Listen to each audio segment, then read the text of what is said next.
The Tao of Self-Confidence, episode 622. Welcome to the Tao of Self-Confidence, where I share stories of amazing women who have discovered their inner journey to self-confidence. Visit our website at thetaoofselfconfidence.com. Your inner journey to self-confidence awaits. Well, hello friend. Welcome to the Tao of Self-Confidence, where I share stories of amazing women who have discovered their inner journey to self-confidence. I'm your host today, Sheena Yap-Chan, and today I have an amazing lady on the show today. She's an author and an activist, and I'm really excited to have her on and share her story with us today on self-confidence. So without further ado, I'm going to introduce you to Justine Wentzell. Justine, how are you today? Maybe you can fill in a little bit more about yourself to the listeners. I'm great. Thanks, Sheena, for having me. I'm really excited to be talking to you. And yes, I published my book relatively recently, actually, and have had a blog for several years now, lovejustine.com. And I've been doing a lot of work with raising awareness about healthy and unhealthy relationships. Part of the proceeds of my book actually goes to Break the Cycle, which is a nonprofit that works with teenagers and young adults to create a culture without abuse, which I think is so important. And that's been my mission for the last few years, especially just kind of educating people on what abuse can look like and really showing them, you know, how they can come out of unhealthy relationships and that we all have the power to turn our nightmares into a million dreams, which is the subtitle of my book, Pocket Full of Dreams. But that's what that book's about, and that's, you know, a lot of the work I do. And then I also work in the entertainment industry, so I have an entertainment background and went to law school and have a bit of a versatile background, but I like to keep things fun and interesting. Awesome. Well, thanks for sharing that. And Justine, what's your cultural background? I was born and raised in Torrance. It's a suburb of Los Angeles, and my family is generally from Taiwan and China. Although being a native Angelino, I always joke that I'm just like automatically part Mexican as well. So I had a really multicultural and global upbringing. My family is kind of spread across the world, but also just where I come from in LA is really diverse. And so, you know, I think I've had a lot of incredible cultural influences from all over, which is something I truly appreciate and learn to appreciate more as an adult. Thanks for sharing then. What'd be your favorite self-confidence quote? It's not exactly a quote, but I went to a talk that Maya Washington was speaking at, and I learned about her Be Shameless sort of campaign and the sort of thing she set for herself. And I just love that. Like, if we could just be shameless about ourselves, and hers was more about being shameless and promoting herself more through her own blogs. But I love that idea of just, you know, not worrying about what other people are thinking and just owning ourselves and just being shameless about it all. Thanks for sharing that. I love how you mentioned, you know, be shameless. Sometimes, you know, women, especially as Asian women, it's really hard for us to be shameless because we feel like we have to live up to a certain, you know, persona, not realizing that, you know, we can go out there and be who we are. And, you know, sometimes I even put, you know, those little shameless plugs, I would say, right? But it's okay if we go out there and promote ourselves, especially when we're doing something that can help other people out there, right? I know a lot of women feel like it's wrong for us to go out there and, you know, put ourselves out there or, you know, promote ourselves out there because it's not proper or not ladylike or whatever what society thinks, right? But really, as we can go out there and do that. We can be who we are. We can promote what we love and help others at the same time. So I really love that quote, or, you know, what Maya Washington was talking about, being shameless to go out there and promote ourselves. I think it's really important. So thanks for sharing that. And in your own words, how do you define self-confidence? Self-confidence is realizing and accepting we are only human and owning every part of our story by letting go of any shame, guilt, or anger we might feel towards certain parts of our lives or ourselves. I think, you know, we're our own greatest critics, and I think we have to just accept that, you know, we're going to make mistakes from time to time, or certain things in our lives we can't control. But if we can learn to forgive ourselves and just accept that we're human, I think that in and of itself is the foundation of self-confidence, because, you know, we understand that we are who we are, and owning that is so important. Thanks for sharing that great definition. And what was your life like before your discovery of self-confidence? Before discovering, I think, really true self-confidence, I was generally a confident person, at least, outwardly.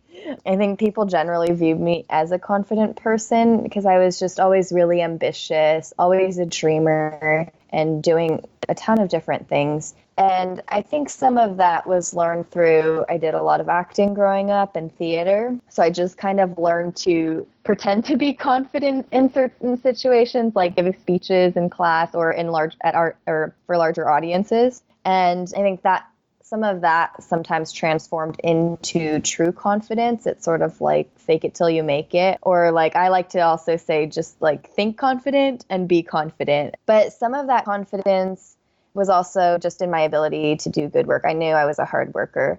However, what hindered myself from being fully self-confident were my issues with worrying about others' judgments, wanting everyone to like me, and as common with many, my own body image issues. Body image issues are tough to deal with, and I think a lifelong journey because there's always someone telling us what our physical flaws are, and there'll always be days we just simply feel like a sack of potatoes. I know what was hard for me, culturally speaking, was that my mother, coming from Taiwan, she had a very particular idea of beauty, which is different to how I am. I'm a little curvier. Her idea of beauty was like, long legs, skinny frame.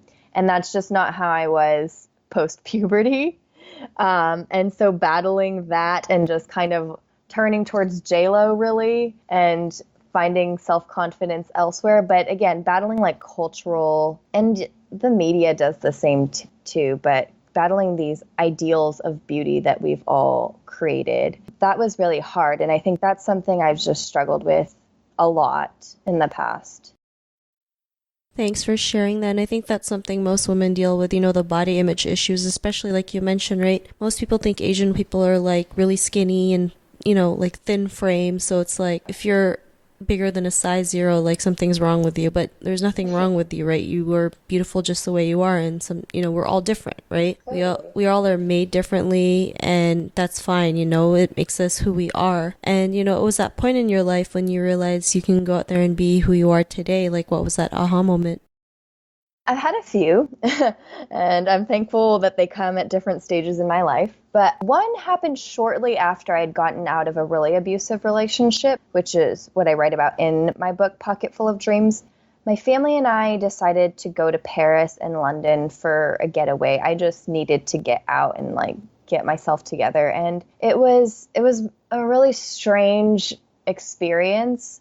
And I sometimes feel like it sounds surreal, but as soon as I stepped on Parisian soil, I just suddenly felt everything click back into place in my mind and my body. And it was like the heavens opened up above me to say, what am I doing? This is my life, and I have so much life to live. I need to take back the reins to my own life and own my life. So I made a conscious decision to live my life to the fullest.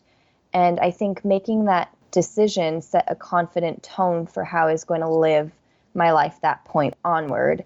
And I'd mentioned body image issues for me, and actually only a few years ago when my husband and I were in RCIA, so this is a second aha moment, but a really significant one. RCIA is like the adult class for Catholic confirmation. We were both baptized as babies, but never completed the other sacraments to be quote unquote fully Catholic. And because we wanted to get married in the church, we had to go through this RCIA, and we went through it together, which was a beautiful experience. And it was during this course that it suddenly hit me. And first, I want my husband to always think I'm beautiful and be attracted to me.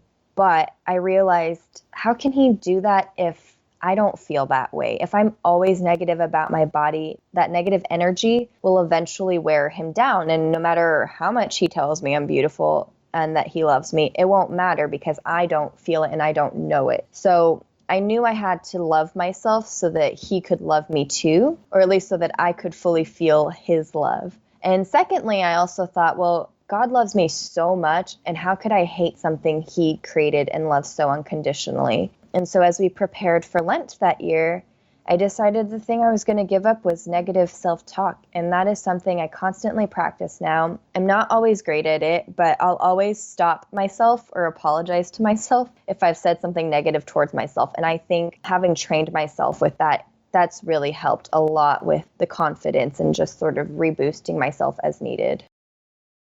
Thanks for sharing that. And I love how you mentioned, like how can you expect others to love you or deserve the love that you want if it doesn't start with yourself? It's really important to love ourselves the way we want to be loved, or have that, attract the kind of love that we want, because, how can you expect others to love you if you can't see it in yourself? And I know sometimes it's hard for women to see that because they just feel like they're not worthy enough, right? But yet at the same time, they yearn for that love, right? But it really has to start with, we have to really love ourselves in a deeper way from the inside out so that it really overflows, and then we can attract that love that we deserve. Because if we love ourselves unconditionally, then others can do the same. And, because of that realization, what's your life been like now? Definitely freer. I think after realizing that I own my own life, I worry less. I mean, we all have our normal everyday worries, or worry about our career or education or whatever it is. But in general, I just kind of trust that I'm going to do the best with my life, and it's freeing. It's totally freeing. Thanks for sharing that. And if our listeners were tuning into your episode and they're in a similar journey to self-confidence, what would be that one tip you would give to them? Forgive yourself. Especially as women, we are always thinking of everyone else, but remember to take care of yourself and forgive yourself. You can't love and take care of everyone else before you love and take care of yourself. Women were incredibly strong despite what society has tried to tell us for a long time. And when we love ourselves, our strength is limitless.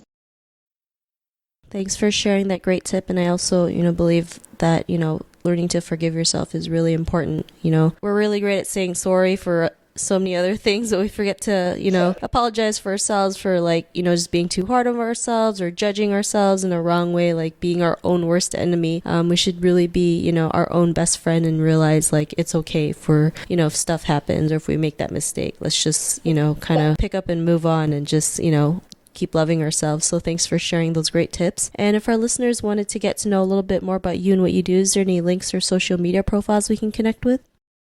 Yes, please visit my website at lovejustine.com. You can also check out my book, Pocket Full of Dreams, on Amazon. It's available worldwide there. And find me on Instagram at j.isforjossum. There's also a Facebook page for Love Justine, and the handle is also at j.isforjossum. I do have a little YouTube channel for Love Justine as well, where I do a little show called Tea with Justine. So check that out, subscribe, let me know what you guys want to talk about over tea. I would love to get to know more of you. Thanks for sharing that. And to our listeners, if you want to connect with Justine, you can also head on over to thetaoofselfconfidence.com and search for Justine's name. Her show notes will pop up along with everything else that we talked about. And I really just want to thank Justine for taking the time to share her story and tips with us on self-confidence. So thank you so much, Justine. Thank you so much for having me. This has truly been a pleasure. Not a problem. It was really great having you on the show. And to our listeners, be on the lookout for another new episode of another amazing woman's journey to self-confidence. And we'll talk to you soon. Bye for now. Thank you for tuning in to another amazing episode of The Tao of Self-Confidence. Visit our website at thetaoofselfconfidence.com to check out cool resources, blog articles, show recaps, and so much more. Your inner journey to self-confidence awaits.